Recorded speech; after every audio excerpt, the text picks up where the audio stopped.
अस्सलाम वालेकुम स्टूडेंट्स। आज हम करेंगे चैप्टर नंबर 2 के रिमेनिंग शॉर्ट क्वेश्चंस। तो आज का जो पहला क्वेश्चन है उसको देखते हैं। Can the magnitude of vector have a negative value. क्या जो मैग्नीट्यूड है वेक्टर्स का उसकी नेगेटिव वैल्यू हो सकती है? तो आंसर इसका it can never be negative. तो नहीं, उसका जो मैग्नीट्यूड है उसकी वैल्यू कभी भी नेगेटिव नहीं हो सकती।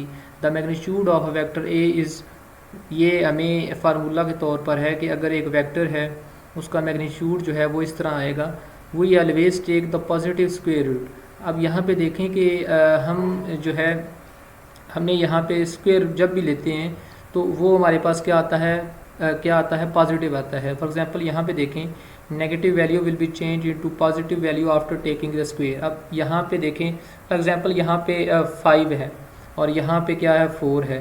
तो अब दोनों नेगेटिव तो क्या थी, वो माइनस में थी, लेकिन जब हमने इसका स्क्वायर लिया तो क्या होगी, ये वैल्यू पॉजिटिव हो गई और हमें जो मैग्नीट्यूड मिलेगा वो भी क्या होगा, पॉजिटिव होगा। तो हम क्या करेंगे, physically the magnitude is measured by the length of a vector which can never be negative. अब जब भी हम किसी भी फिज़िकल क्वांटिटी को मेजर करते हैं तो उसकी लेंथ को हमने हमेशा पॉजिटिव भी लिया है। आप देख लें कि अपनी डेली लाइफ में जब भी हम किस मेजरमेंट करते हैं कि किसी रॉड की मेजरमेंट कर लें या किसी आप कह रही दीवार की मेजरमेंट कर लें, जब हम कोई कपड़ा लेते हैं उसकी मेजरमेंट कर लें, वो हम हमेशा पॉजिटिव वैल्यू यानी कि 3 मीटर 10 मीटर इस तरह से लेते हैं। तो value will always be positive. 2.7 है, if a plus B is equal to 0 what can you say about the components of two vectors. अगर हमारे पास ये एक जो है कंडीशन है a plus B is equal to 0 है, तो ये अब तीनों को उन्होंने वेक्टर बनाया हुआ है तो एरो डाल के, तो ये क्या शो कर रहा है, तो अगर इसके कंपोनेंट्स भी होंगे ना, ए के कंपोनेंट्स होंगे, बी के कंपोनेंट्स होंगे, तो उसको हम जो है वो कैसे डिफ़ाइन करेंगे कंपोनेंट्स के लिहाज से इन वेक्टर्स को। तो इस रिलेशन को देखें तो हमें पता चलता है कि ए और बी जो है इसके कंपोनेंट्स किसके इक्वल हैं, 0 के इक्वल हैं। तो हम देखते हैं, consider A is equal to A X I, यानी कि ए का आई यूनिट वेक्टर शो करता है कि एक्स एक्सिस की तरफ वैल्यू है ए की, और ये जे जो है ये यूनिट वेक्टर है, ये शो करता है कि ए की वैल्यू जो है वो वाई की तरफ है। तो इस तरह से हम किसी भी कंपोनेंट्स को जब रिजॉल्व करते हैं कंपोनेंट्स में तो इस तरह से लिखते हैं। इसी तरह अगर दूसरा वेक्टर बी है तो उसको भी कंपोनेंट्स की सूरत में ऐसे लिखते हैं। अब क्या किया हमने, ए प्लस बी हमें कंडीशन दी गई थी, अब इसमें वैल्यूज़ पुट कर देते हैं। ए की वैल्यूज़ यहाँ पे है वो यहाँ पे आ जाएगी, बी की वैल्यू यहाँ पे है वो ये भी यहाँ पे आ गई। अब जो 0 है इसको अगर यूनिट वेक्टर की सूरत में लिखें तो क्या लिखेंगे, 0i यानी कि अलॉन्ग एक्स एक्सिस और plus 0j along y axis.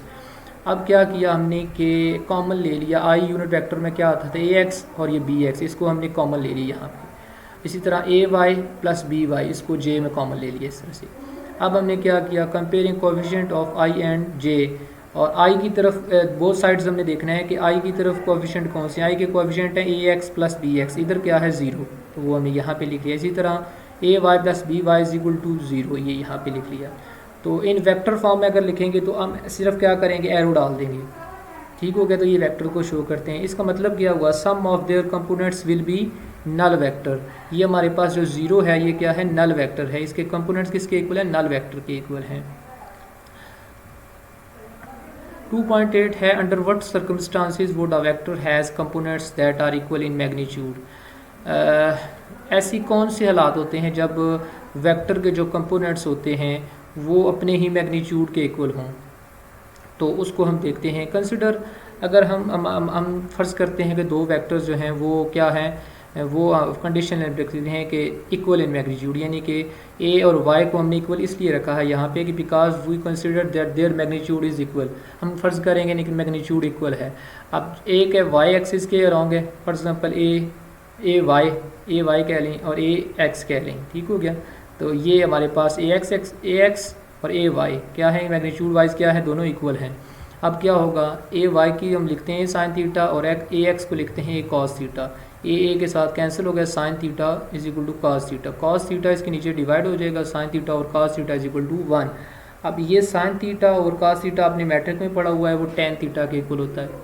Theta इधर रहेगा, टेन उधर जाके इन्वर्स हो जाएगा। आप कैलकुलेटर से अगर आप फाइंड करना चाहें तो टेन इन्वर्स 1 की वैल्यू आपने हमेशा याद रखनी है, वो किसके इक्वल होती है, 45 डिग्री के इक्वल होती है। तो इसका मतलब ये हुआ कि अगर हमारे पास जो दोनों AX और AY उनका मैग्नीट्यूड कितना था, इक्वल था। अब ये दोनों यहाँ से लेकर यहाँ तक एंगल कितना बनाते हैं, 45। यहाँ से लेकर यहाँ तक कितना बनाते हैं, 45। ठीक हो गया। तो 45 एंगल होगा तो क्या होंगे, the components of vector have equal magnitude when angle between them is 45। उनका मैग्नीट्यूड तब भी इक्वल हो सकता है जब उनके दरमियान एंगल कितना पाया जाए, 45 डिग्री पाया जाए। 2.9 है, is it possible to add a vector quantity to scalar quantity, explain. कह रहा है कि क्या हम स्केलर को वेक्टर क्वांटिटी में ऐड कर सकते हैं, तो ऐसा नहीं है। It is not possible because both physical quantities have different physical nature, क्योंकि दोनों की जो दोनों क्वांटिटी हैं उनकी फ़िज़िकल नेचर जो है वो डिफरेंट है। फ़िज़िकल नेचर कैसे डिफरेंट है कि जो स्केलर है वो हमने पढ़ा हुआ है, उसकी मैग्नीट्यूड होता है, उसकी डायरेक्शन नहीं होती। ठीक है, जैसे हम कह रहे हैं 3 एक नंबर है, लेकिन 3 की कोई डायरेक्शन नहीं है कि वो लेफ़्ट है, राइट है, मगरब की तरफ जाता है या मशरक़ की तरफ जाता है, ऐसा उसका नहीं है। लेकिन vector is a physical quantity which has both magnitude and direction. जैसे फोर्स है, फोर्स की अब जो है वो मैग्नीट्यूड हो जाए 3 न्यूटन 5 न्यूटन, आपने पढ़ा होना, फोर्स इसके इक्वल होती है। अब हम फोर्स की डायरेक्शन ला सकते हैं कि फोर्स हम जो है मशरक़ की तरफ लगा रहे हैं, मगरब की तरफ लगा रहे हैं, जिस तरह यानी कि उसकी कोई ना कोई डायरेक्शन होगी तो वो वेक्टर है force.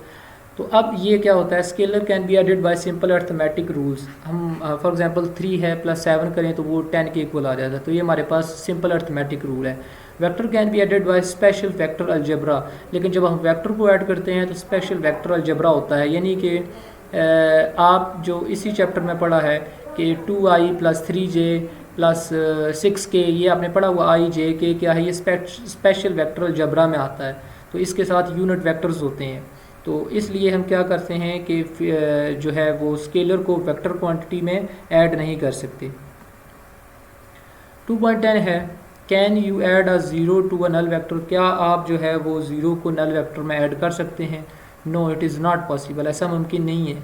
Because zero is a scalar quantity, क्योंकि ज़ीरो क्या है, स्केलर क्वांटिटी है, and null is a vector quantity. और अभी हमने पढ़ा है कि scalar can be added by simple arithmetic rule और vector quantities can be added by special vector algebra. Special vector algebra मैंने आपको बताया है कि जब हम फॉर एग्जांपल किसी भी वेक्टर को लिखते हैं यूनिट वेक्टर्स में, तो कैसे लिखते हैं कि for example a = 3i + 2j + 6k। तो i j k क्या है, ये हमारे पास जब इनको ऐड करते हैं तो i यूनिट वेक्टर को i यूनिट वेक्टर के साथ ही ऐड करेंगे, j वेक्टर को j वेक्टर के साथ और z को z वाले के साथ ही ऐड करते हैं। यानी कि किसी और नंबर के साथ हम उसको ऐड नहीं कर सकते, इसको हम कहते हैं स्पेशल वेक्टर अलजेब्रा। स्टूडेंट्स आज के ये क्वेश्चन थे, उम्मीद है आपको हमारी वीडियो पसंद आई होगी। आप बेल आइकन पे ज़रूर क्लिक किया करें सब्सक्राइब करने के बाद, ताकि आपको नई आने वाली वीडियोस जो हैं वो मिलती रहें। Thank you.